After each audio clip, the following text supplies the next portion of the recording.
नमस्ते दोस्तों, मैं प्रकाश शर्मा। मुझे आपके साथ पहल का एक और एपिसोड साझा करते हुए खुशी हो रही है। आपने नेशनल हेराल्ड केस के बारे में समाचारों की सुर्खियों में सुना होगा, लेकिन क्या आप जानते हैं कि ये मामला क्या है और इसमें कौन कौन शामिल है? आज हम जानेंगे कि इसमें क्या क्या आरोप हैं और इसके सभी किरदार कौन हैं, यानी national Herald, associated journals limited, AJL, young Indian. और हाँ, आप सभी श्रीमती सोनिया गांधी और श्री राहुल गांधी को तो जानते ही हैं। इसमें शामिल लोगों की वजह से इस मामले ने राजनीतिक रंग भी ले लिया है। यह वीडियो विभिन्न समाचार पत्रों में छपी खबरों, एजेएल की वार्षिक रिपोर्ट, प्रवर्तन निदेशालय की प्रेस विज्ञप्ति, कांग्रेस की वेबसाइट और विकिपीडिया के मेरे विश्लेषण पर आधारित है। केस क्या है? 1 नवंबर 2012 को सुब्रमण्यम स्वामी ने दिल्ली की एक अदालत में एक निजी शिकायत दर्ज कराई, जिसमें आरोप लगाया कि सोनिया गांधी और राहुल गांधी दोनों ने अपनी निजी कंपनी यंग इंडियन के माध्यम से एसोसिएटेड जर्नल्स लिमिटेड एजेएल नामक एक सार्वजनिक रूप से सीमित कंपनी का अधिग्रहण करके 1600 करोड़ रुपए की धोखाधड़ी की और जमीन हड़प ली है। मेट्रोपॉलिटन मजिस्ट्रेट की अदालत में दायर शिकायत के अनुसार एसोसिएटेड जर्नल्स लिमिटेड एजेएल ने भारतीय राष्ट्रीय कांग्रेस से 90.25 करोड़ रुपए का लोन लिया था। आरोप है कि लोन का भुगतान नहीं किया गया। यंग इंडियन नामक एक निजी स्वामित्व वाली कंपनी नवंबर 2010 में 5 लाख रुपए की चुकता पूंजी शेयर कैपिटल के साथ गठित की गई थी और इसने एजेएल की लगभग सभी शेयरधारिता और उसकी सभी संपत्तियां कथित तौर पर 5,000 करोड़ रुपए मूल्य की अधिग्रहित कर ली। स्वामी ने सोनिया गांधी और राहुल गांधी दोनों पर आपराधिक गबन का आरोप लगाया। अदालत में उनकी शिकायत में आगे आरोप लगाया गया कि 26 फरवरी 2011 को एजेएल ने अखिल भारतीय राष्ट्रीय कांग्रेस कमेटी से शून्य ब्याज पर 90 करोड़ रुपए का असुरक्षित लोन, जिसमें कंपनी के ₹10 मूल्य के सभी 9 करोड़ शेयर शामिल थे, यंग इंडियन को हस्तांतरित करने की मंजूरी दी। उन्होंने यह भी दावा किया कि इस धोखाधड़ी के जरिए उन्हें नेशनल हेराल्ड और कौमी आवाज अखबारों के प्रकाशन अधिकार मिल गए, जिनमें दिल्ली और उत्तर प्रदेश में अचल संपत्तियां, प्रॉपर्टी भी शामिल थी। उन्होंने आरोप लगाया कि अर्जित संपत्तियां सरकार द्वारा केवल अखबारों के प्रकाशन के लिए दी गई थी, लेकिन उनका इस्तेमाल पासपोर्ट कार्यालय चलाने के लिए किया गया, जिससे लाखों रुपए की किराए की आय हो रही थी। स्वामी ने तर्क दिया कि जनप्रतिनिधि अधिनियम 1951 की धारा 29 ए और आयकर अधिनियम 1961 की धारा 13 ए के अनुसार किसी राजनीतिक दल द्वारा व्यावसायिक उद्देश्यों के लिए धन उधार देना अवैध है, और उन्होंने केंद्रीय जांच ब्यूरो सीबीआई से जांच कराने और सार्वजनिक धन का उपयोग करने के लिए भारतीय राष्ट्रीय कांग्रेस पार्टी की मान्यता रद्द करने की मांग की। 2 नवंबर 2012 को कांग्रेस पार्टी ने जवाब दिया कि लोन केवल नेशनल हेराल्ड अखबार को पुनर्जीवित करने के लिए दिया गया था, इसमें कोई व्यावसायिक हित नहीं था। इसी से जुड़ा ईडी का आरोप पत्र है। ईडी ने श्रीमती सोनिया गांधी, श्री राहुल गांधी और अन्य के खिलाफ धन शोधन निवारण अधिनियम पीएमएलए की धारा 3 और 4 के तहत आरोप पत्र दायर किया। ईडी का आरोप है कि गांधी परिवार के पास यंग इंडियन में 76% की मेजोरिटी हिस्सेदारी थी, जिसने 90 करोड़ रुपए के ऋण के बदले एजेएल की संपत्ति को धोखाधड़ी से हड़प लिया। आरोप पत्र में सुमन दुबे, सैम पित्रोदा, सुनील भंडारी, यंग इंडियन और डोटेक्स मर्चेंडाइज प्राइवेट लिमिटेड का भी नाम है। जांच एजेंसी के आरोप पत्र में दावा किया गया कि सोनिया गांधी और राहुल गांधी ने दिवंगत मोतीलाल वोरा और ऑस्कर फर्नांडीज और सैम पित्रोदा और सुमन दुबे सहित अन्य लोगों के साथ मिलकर कांग्रेस से एजेएल को मिले 90 करोड़ रुपए के लोन का उपयोग करके अधिग्रहण की योजना बनाई। ईडी ने सोनिया और राहुल गांधी, दिवंगत कांग्रेस नेता मोतीलाल वोरा और ऑस्कर फर्नांडीज, साथ ही सुमन दुबे, सैम पित्रोदा और एक निजी कंपनी यंग इंडियन पर नेशनल हेराल्ड अखबार प्रकाशित करने वाली एजेएल की 2000 करोड़ रुपए से अधिक मूल्य की संपत्तियों के धोखाधड़ी से अधिग्रहण की साजिश और धन शोधन, मनी लॉन्ड्रिंग का आरोप लगाया है। कांग्रेस नेता सोनिया गांधी ने नेशनल हेराल्ड मामले में ईडी के आरोप पत्र की निंदा करते हुए इसे राजनीतिक प्रतिशोध बताया। अन्य शेयरधारकों द्वारा उनके शेयरों के हड़पने के आरोप भी लगे हैं। दिल्ली उच्च न्यायालय द्वारा निचली अदालत द्वारा जारी समन के खिलाफ सोनिया गांधी और अन्य की अपील खारिज करने के बाद एजेएल के कई शेयरधारकों ने आरोप लगाया कि एजेएल द्वारा शेयरधारकों की किसी भी बैठक के लिए उन्हें कोई नोटिस नहीं दिया गया और उनके पिता के शेयरों को एजेएल ने दिसंबर 2010 में उनकी सहमति के बिना धोखाधड़ी से यंग इंडियन को हस्तांतरित कर दिया। इन शेयरधारकों में पूर्व कानून मंत्री शांति भूषण और इलाहाबाद तथा मद्रास उच्च न्यायालयों के पूर्व मुख्य न्यायाधीश मार्कंडेय काटजू जैसे प्रमुख व्यक्ति शामिल हैं। अब बात करते हैं नेशनल हेराल्ड की। नेशनल हेराल्ड पंडित जवाहरलाल नेहरू, सरदार पटेल, श्री पुरुषोत्तम टंडन, आचार्य नरेंद्र देव, श्री रफी अहमद किदवई और अन्य द्वारा वर्ष 1938 में शुरू किया गया एक समाचार पत्र है। वित्तीय कानून से 2008 में इस समाचार पत्र का संचालन पब्लिकेशन बंद हो गया। 2016 में इसे एक डिजिटल प्रकाशन के रूप में पुनः लॉन्च किया गया। यह समाचार पत्र भारतीय राष्ट्रीय कांग्रेस पार्टी के सदस्यों से जुड़ा और उनके द्वारा नियंत्रित है। बात करते हैं एसोसिएटेड जर्नल्स लिमिटेड के बारे में। एसोसिएटेड जर्नल्स लिमिटेड एक गैर सरकारी कंपनी है जिसकी स्थापना 19 नवंबर 1937 को हुई थी। यह एक सार्वजनिक गैर सूचीबद्ध कंपनी है और इसे शेयरों द्वारा सीमित कंपनी के रूप में वर्गीकृत किया गया है। एसोसिएटेड जर्नल्स लिमिटेड का रजिस्टर्ड पता हेराल्ड हाउस 5 बहादुर शाह जफर मार्ग, नई दिल्ली है।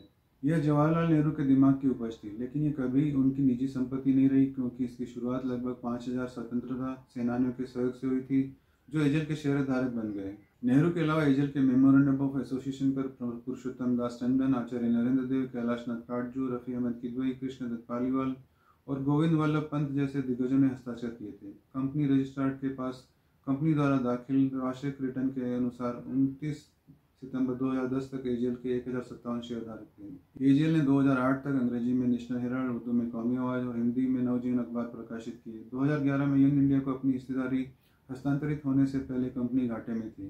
21 जनवरी 2016 को लखनऊ में हुई अपनी बैठक में एजेल ने 3 दैनिक समाचार पत्रों नेशनल हेराल्ड और उसके सहयोगी प्रकाशनों कौमी आवाज और नवजीवन को फिर से शुरू करने का फैसला किया। अब ये अखबार डिजिटल रूप में प्रकाशित होते हैं। वित्त वर्ष 2023-24 के लिए एजेल की वार्षिक रिपोर्ट के अनुसार बोर्ड ऑफ डायरेक्टर्स के सदस्य थे पवन कुमार बंसल, मल्लिकार्जुन खड़गे, सत्यन पित्रोदा, सुमन दुबे, अरविंद बायाराम, प्रशांत हुसैन और अजय माकन। वहीं कंपनी की बिक्री 21.43 करोड़ रुपए, अन्य 14.53 करोड़ रुपए और कर के बाद शुद्ध लाभ 9.48 करोड़ रुपए था। 31 मार्च 24 तक शेयर पूंजी 91 करोड़ रुपए और सकारात्मक आरक्षित निधि रिजर्व थी।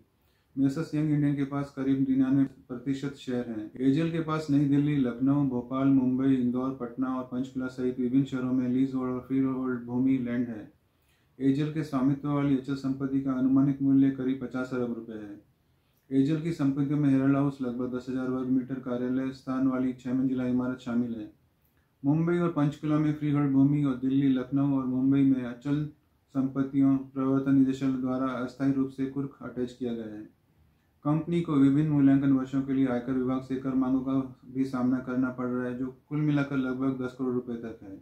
जानते हैं यंग इंडियन के बारे में। यंग इंडियन एक गारंटी द्वारा सीमित निजी कंपनी है, जिसकी स्थापना 23 नवंबर 2010 को 5 लाख रुपए की पूंजी के साथ हुई थी और इसका पंजीकृत कार्यालय हेराल्ड हाउस दिल्ली में है। 13 दिसंबर 2010 को राहुल गांधी को यंग इंडियन का निदेशक नियुक्त किया गया, जबकि सोनिया गांधी 22 जनवरी 2011 को निदेशक मंडल में शामिल हुई। कंपनी के 76% शेयर सोनिया गांधी और राहुल गांधी के संयुक्त स्वामित्व में है और शेष 24% शेयर कांग्रेस नेता मोतीलाल वोरा और अल्फोंस फर्नांडिस के पास हैं। राहुल गांधी के कार्यालय द्वारा इसे एक गैर लाभकारी कंपनी बताया गया है। जानते हैं केस के इतिहास के बारे में। मजिस्ट्रेट द्वारा आपराधिक कार्रवाई मामले की सुनवाई विभिन्न तिथियों पर की गई, जबकि प्रतिवादियों ने याचिका का विरोध किया और मजिस्ट्रेट से इसे खारिज करने का अनुरोध किया। अदालत ने अंततः पाया कि सभी आरोपियों के खिलाफ प्रथम दृष्टया सबूत मिले हैं। अदालत ने स्वामी की शिकायत में लगे गए सभी आरोपों के खिलाफ अपना बचाव करने के लिए प्रतिवादियों को अदालत में पेश होने के लिए समन जारी किया। 26 जून 2014 को मेट्रोपॉलिटन मजिस्ट्रेट सुश्री गोमती मनोचा ने सोनिया गांधी, राहुल गांधी, मोतीलाल वोरा, ऑस्कर फर्नांडिस, सुमन दुबे और सैम पित्रोदा को अदालत में पेश होने के लिए बुलाया। उन्होंने कहा कि अब तक के साक्ष्यों के अनुसार ऐसा प्रतीत होता है कि यंग इंडियन वास्तव में एक दिखावा या आड़ में सार्वजनिक धन को निजी इस्तेमाल में बदलने के लिए बनाया गया था, ताकि एजेल की 20 अरब रुपए की संपत्ति पर नियंत्रण हासिल किया जा सके। अदालत ने कहा कि सभी आरोपियों ने कथित तौर पर उक्त नापाक उद्देश्य को पूरा करने के लिए एक दूसरे के साथ मिलकर काम किया था। 1 अगस्त 2014 को प्रवर्तन निदेशालय ने पता लगाने के लिए जांच शुरू की क्या इस मामले में कोई धन शोधन, मनी लॉन्ड्रिंग हुआ था। 18 सितंबर 2015 को यह बताया गया कि प्रवर्तन निदेशालय ने जांच फिर से शुरू कर दी है। बाद में 12 जुलाई 2016 को दिल्ली उच्च न्यायालय ने निचली अदालत के उस फैसले को रद्द कर दिया, जिसमें कांग्रेस पार्टी और 2 अन्य कंपनियां एजेल और यंग इंडियन की बैलेंस शीट और अन्य दस्तावेजों की जांच की अनुमति दी गई थी। प्रवर्तन निदेशालय ने मई 2019 में नेशनल हेराल्ड मामले में 64 करोड़ रुपए की संपत्ति स्थायी रूप से कुर्क की थी।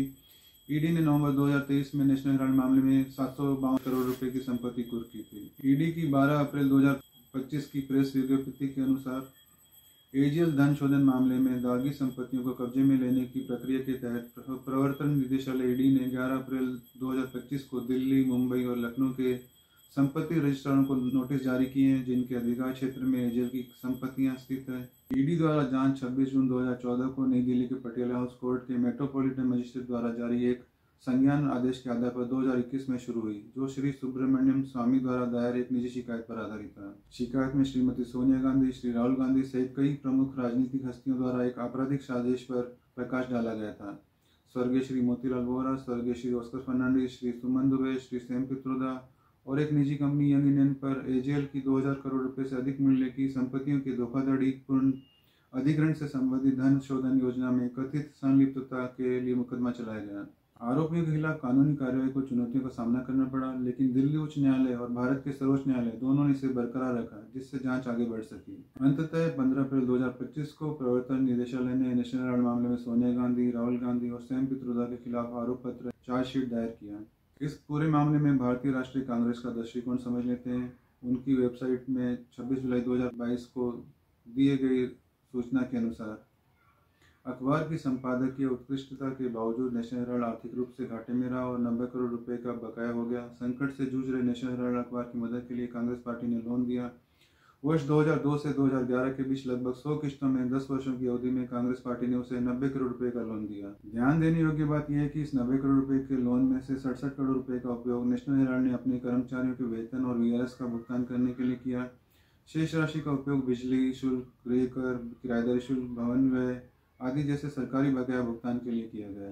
किसी राजनीतिक दल द्वारा ऋण देना भारत के किसी भी कानून के तहत अपराध नहीं है। फिर कांग्रेस पार्टी द्वारा एजेएल, जो कि 1937 से कांग्रेस पार्टी से निकटता से जुड़ी और कांग्रेस की विचारधारा का समर्थन करने वाली कंपनी को समय समय पर कुल 90 करोड़ रुपए का लोन देना अपराध कैसे माना जा सकता है। इस ऋण का कांग्रेस पार्टी के लेखा जोखा में विधिवत खुलासा किया गया था, विधिवत ऑडिट किया गया था और भारत के चुनाव आयोग को प्रस्तुत किया गया था। यहाँ तक कि चुनाव आयोग ने भी दिनांक 6 नवंबर 2012 के पत्र के माध्यम से सुब्रमण्यम स्वामी को पत्र लिखकर स्पष्ट किया कि जनप्रतिनिधित्व अधिनियम में किसी राजनीतिक दल द्वारा व्यय पर प्रतिबंध या नियंत्रण लगाने का कोई प्रावधान नहीं है। अतः स्वामी या भाजपा द्वारा आपराधिक कृत्य का आरोप सरासर झूठा है। नेशनल हेराल्ड को दिया गया 90 करोड़ रुपए का लोन नेशनल हेराल्ड और उसकी मूल कंपनी एजेएल द्वारा चुकाया जाना संभव नहीं था। इसलिए इस 90 करोड़ रुपए के लोन को एसोसिएटेड जर्नल्स लिमिटेड के इक्विटी शेयरों में परिवर्तित कर दिया गया।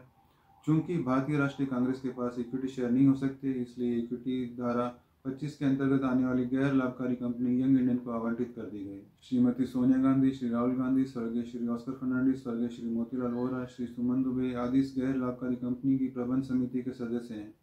किसी गैर लाभकारी कंपनी के शेयरधारकों या प्रबंध समिति के सदस्यों को कानून द्वारा कोई भी लाभांश, लाभ, वेतन या कोई अन्य वित्तीय लाभ प्राप्त करने से प्रतिबंधित किया गया है। इसलिए श्रीमती सोनिया गांधी, श्री राहुल गांधी या यंग इंडियन के किसी अन्य व्यक्ति को किसी भी प्रकार के लाभ, मुनाफे या वित्तीय लाभ का प्रश्न ही नहीं उठता। इसलिए स्वामी या भाजपा का अवैध लाभ, मुनाफे या वित्तीय लाभ का दावा स्वाभाविक रूप से झूठा है।